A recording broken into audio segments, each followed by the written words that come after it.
Hello friends, सी programming सीखने की इस सीरीज में आज हम देख रहे हैं स्विच स्टेटमेंट की मदद से नंबर ऑड है या इवन वो कैसे पता करें। तो सबसे पहले मुझे एक नंबर की जरूरत पड़ेगी, तो मैं वो नंबर यहाँ पे डिक्लेयर कर देता हूँ, लेट्स से इंटीजर n। उसके बाद मैं CLR SCR लिख देता हूँ ताकि हमें कोई प्रीवियस आउटपुट दिखाई ना दे, और लास्ट में मैं गेट ch लिख देता हूँ।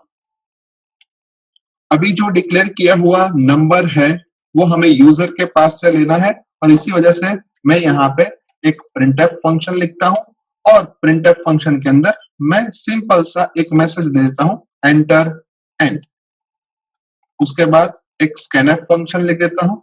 और scanf फंक्शन के अंदर मैं लिखता हूँ %d एड्रेस ऑफ n। अभी हमें नंबर मिल चुका है, अब वो नंबर ऑड है या इवन है वो हमें फाइंड करना है। ऑड नंबर की हम प्रॉपर्टी देखें तो अगर ऑड नंबर को हम 2 से डिवाइड करते हैं तो रिमाइंडर 1 बचती है, और अगर इवन नंबर की प्रॉपर्टी देखें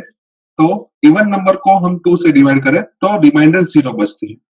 यानी कि अगर हम यहाँ पे एंटर किए हुए नंबर को 2 से डिवाइड करें और उसके बाद जो रिमाइंडर हमें मिलती है उसको हम फाइंड कर ले तो हमें पता चल जाता है कि नंबर ऑड है या इवन। अब नेचुरली हमारे पास वो क्वेश्चन है कि रिमाइंडर कैसे फाइंड करें। फॉर्चुनेटली सी हमें एक ऑपरेटर प्रोवाइड करता है जिस ऑपरेटर का नाम है मॉड्यूलो ऑपरेटर, और मॉड्यूलो ऑपरेटर हमें रिमाइंडर प्रोवाइड करता है। यानी अब हम स्विच स्टेटमेंट के अंदर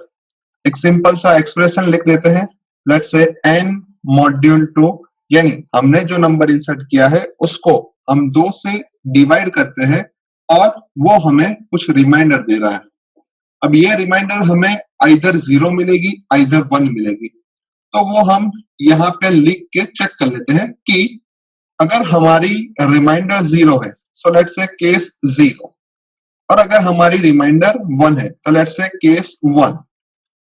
अगर हमारी रिमाइंडर 0 है तो हमारा जो भी नंबर है वो नंबर हमारा इवन नंबर है, तो हम सिंपली लिख देंगे %d इज इवन, और %d की जो भी वैल्यू है वो हम n से रिप्लेस कर देंगे,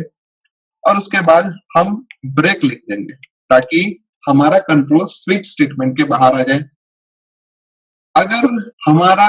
रिमाइंडर 0 नहीं है तो हमारा रिमाइंडर 1 ही होगा, क्योंकि हमने नंबर को 2 से डिवाइड किया है। तो इसी वजह से हम यहाँ पे एक सिंपल सा मैसेज प्रिंट कर देंगे,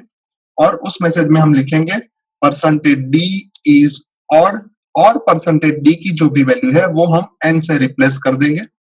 और हम एक बार फिर से ब्रेक स्टेटमेंट लिख देंगे। अभी स्विच केस की सिंटैक्स हम देखें तो उसके अंदर एक डिफॉल्ट स्टेटमेंट भी आता है जो कंपलसरी नहीं है, लेकिन अगर हमारे सारे केसेस गलत होते हैं तो उस केस में हम डिफॉल्ट स्टेटमेंट को एग्जीक्यूट करते हैं। लेकिन यहाँ पे हमने मॉड्यूलो ऑपरेटर का यूज किया है, और वो मॉड्यूलो ऑपरेटर नंबर को 2 से डिवाइड करने के बाद हमें जो भी रिमाइंडर बचती है वो देता है। तो इस केस में हमारे पास 2 ही पॉसिबिलिटी होती है, आइदर हमारी रिमाइंडर 0 आती है आइदर हमारी रिमाइंडर 1 आती है, और इसी वजह से यहाँ पे हमने डिफॉल्ट केस नहीं लिखा है। इसी के साथ हमारा प्रोग्राम रेडी हो चुका है, तो सबसे पहले प्रोग्राम को हम सेव कर देते हैं। सेव करने के बाद कंपाइल करते हैं। कंपाइलेशन में कोई भी एरर नहीं है, इसी वजह से प्रोग्राम को रन करके चेक कर लेते हैं। जहां पे मैं n की वैल्यू 23 इंसर्ट कर रहा हूं, और मुझे आउटपुट के तौर पे मिल रहा है 23 इज ऑड, जो कि परफेक्टली सही है। अब प्रोग्राम में लिखे हुए स्विच स्टेटमेंट के बारे में सोचे तो स्विच स्टेटमेंट का एक्सप्रेशन हमारा है n मॉड्यूल 2, तो इस केस में 23 मॉड्यूल 2 यानी कि वो हमें 1 देगा, और इसी वजह से हमारा केस 1 एग्जीक्यूट होगा, और केस 1 के अंदर हमने लिखा है %d इज ऑड, और %d की वैल्यू n से रिप्लेस होती है, और इसी वजह से हमें 23 इज ऑड आउटपुट मिल रहा है। यहाँ पे हमें एक और बात ध्यान रखनी चाहिए कि केस 1 एग्जीक्यूट होने से पहले हमारा कंट्रोल केस 0 को चेक करने जाएगा, यानी कि हमारी जो भी वैल्यू है n मॉड्यूल 2 की वो वैल्यू जीरो के साथ भी कंपेयर होगी, लेकिन वो गलत होने की वजह से केस जीरो एग्जीक्यूट नहीं होता है और केस वन के साथ वो मैच हो जाने से वो केस एग्जीक्यूट होता है। एक और बार प्रोग्राम को रन करते हैं जहां पे हम n की वैल्यू 44 इंसर्ट कर रहे हैं और हमें आउटपुट के तौर पे मिल रहा है 44 इज इवन, जो कि सही है। अब प्रोग्राम में लिखे हुए स्विच स्टेटमेंट के बारे में सोचे तो हमने जो स्विच स्टेटमेंट के अंदर लिखा हुआ एक्सप्रेशन है जो कि n मॉड्यूल 2, तो इस केस में 44 मॉड्यूल 2 होगा और वो हमें 0 देगा और इसी वजह से हमारा केस 0 एग्जीक्यूट होगा और केस 0 के अंदर हमने लिखा है printf %d is even और इस वजह से हमें आउटपुट के तौर पे 44 is even मिल रहा है।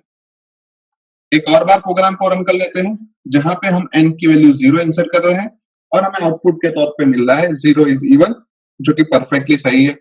अब प्रोग्राम में लिखे हुए स्विच स्टेटमेंट के बारे में सोचे तो वहां पे एक्सप्रेशन हमने लिखा है n मॉड्यूल 2, तो इस केस में 0 मॉड्यूल 2 जो हमें 0 देगा और इसी वजह से हमारा केस 0 एग्जीक्यूट होगा और केस 0 के अंदर हमने लिखा है printf %d is even और %d की वैल्यू n से रिप्लेस होती है, यानी कि इस केस के अंदर हमें 0 is even आउटपुट मिल रहा है, जो कि सही है। तो आई होप कि इस प्रोग्राम के अंदर आपको अच्छी तरीके से समझ आ चुकी होगी। आज के वीडियो में बस इतना ही, नेक्स्ट वीडियो में फिर से मिलेंगे। Thank you very much.